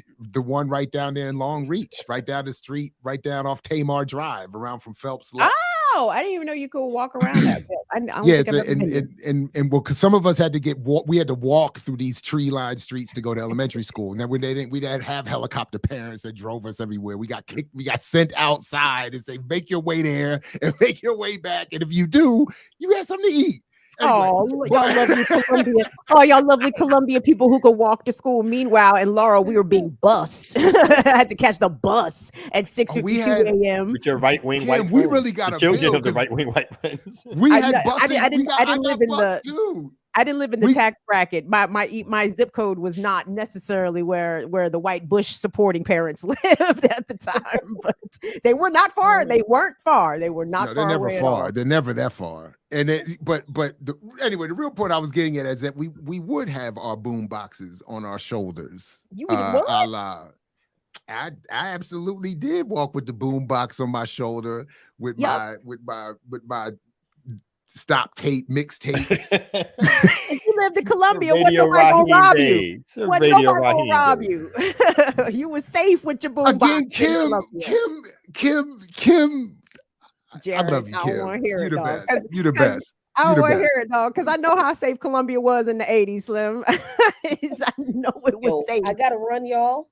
Oh, I will talk to but you. we all got to run. Yes, I do. We all No, I gotta said run. we The all show's got to over. run The because we got show's to run over. to the ear doctor, as you Yeah, said. that's what I was trying to get to the boob. Oh, damn, my bad, I'm sitting here cutting off your story. Stepping all over the lines. I'm terrible. My bad.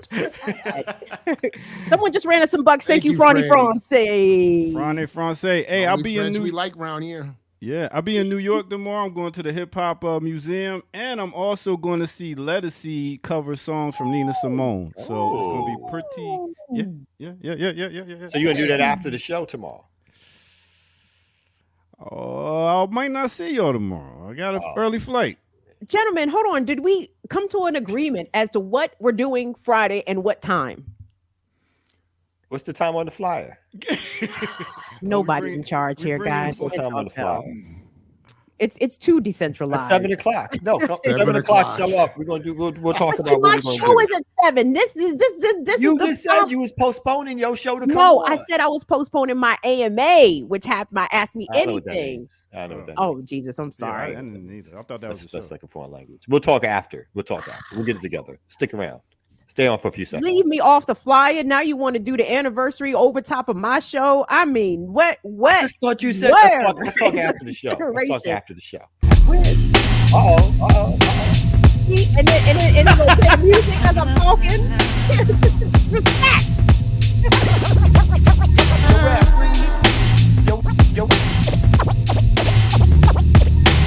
Yo, rap, bring me along. I know speak got my back. Toss off the dome. Give it 1, 2 for my man, pretty cool. As I bless the rest of my New York City crew. As we continue to bring you the flavor, representing LB from the cradle to the grave. Now how's that one time for your mind? But what I write down the line, give sight to the blind. I'm coming through with my clip. What you gonna do when shit gets thick? Is you gonna start to run in the sky? Is you gonna start to slip in the sky?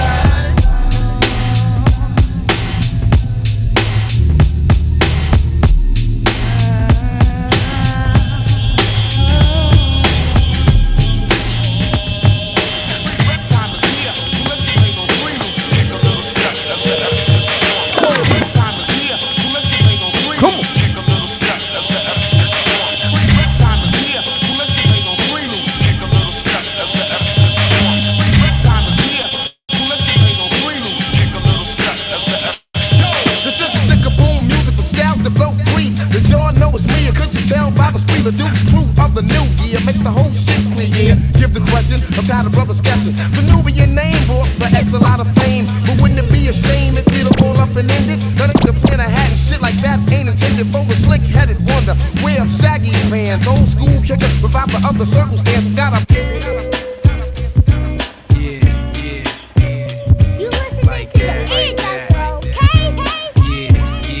Welcome out. This is the Remix Morning Show. I go by the name of the Ear Doctor. I came here to rock and make sure y'all tune in this Sunday for Sundays at 8 p.m. We doing it live at a restaurant. Live bistro. Let's go. Now it's the mad magician with the ill deposition. No repetition, holding down Bronx traditions. My composition, simply squash the competition. Step up and get beat into a submission. Cause this musician with the street intuition. 735 fuel injected transmission. My opposition will have to recognize my steeds. Exotic trees leave a trail of scuffed up knees. Intelligent. Intelligent. Intelligent.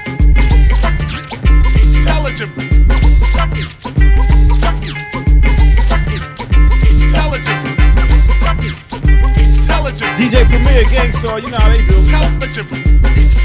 And we out of here, y'all. But not yet equivalent. Big up, Remix Morning Show. We be back here tomorrow morning, 8 a.m. to 10 a.m. Tell a friend to tell a friend. It's on again. Peace out. Remix Morning Show. We out of here.